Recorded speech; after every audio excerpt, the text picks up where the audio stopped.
Son günlər yağan intensiv yağışlar nəticəsində Kür çayında suyun səviyyəsində artım müşahidə olunur.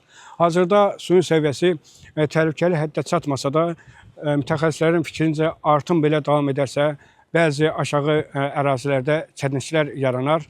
Daha doğrusu, çökək yerlərdə quru suları üzə çıxa bilər.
Məhərrəmov Razi kənd sakini. Hal-hazırda gördüyünüz kimi Kürün səviyyəsində artım müşahidə olunur. Düzdür, tam qaba daşqın səviyyətində olmasa da, indi azca içimizdə həyəcan var, ola bilsin daha qalxa bilər su. Əvvəlin görmüşük, əziyyət çəkib cəmaət. Həyət yanı sahələri su zığ basır, yəni çox çətinlik, evlər, hətta uçan evlər olub. Yağışların miqdarı çoxdur, indi ola bilsin ki, yağış yenində ola bilər. Yəni Kürün səviyyəsi bundan da artıq daşa bilər, arta bilər.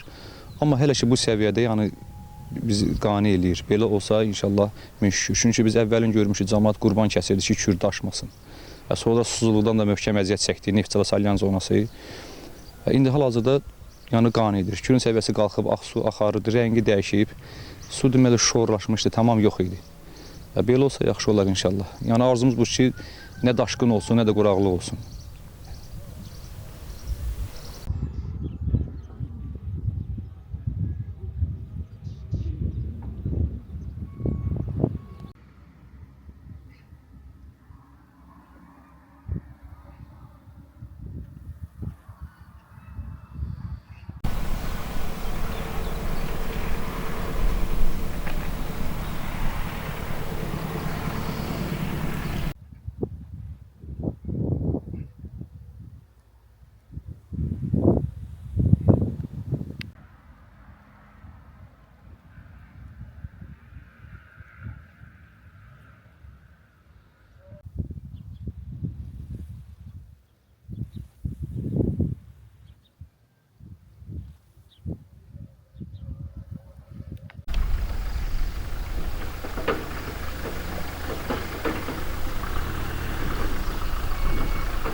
Bəli, narahatçılıq ona görə var ki, Kür sən görsən qalxır, daşır. Bizə elədir ki, Kür üzü qaşı kimi bizim yaşadığımız mühiti əhatəyə alıb.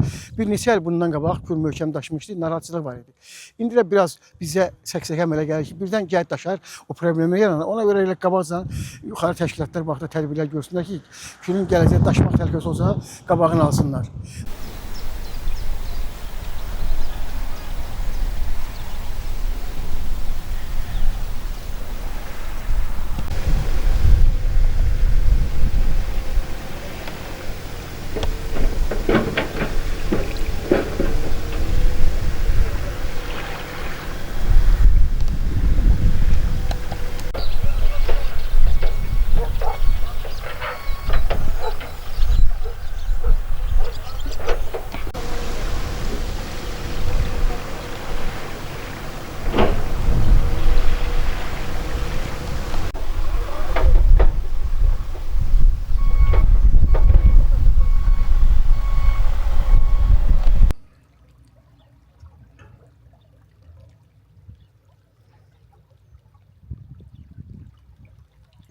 atarsan.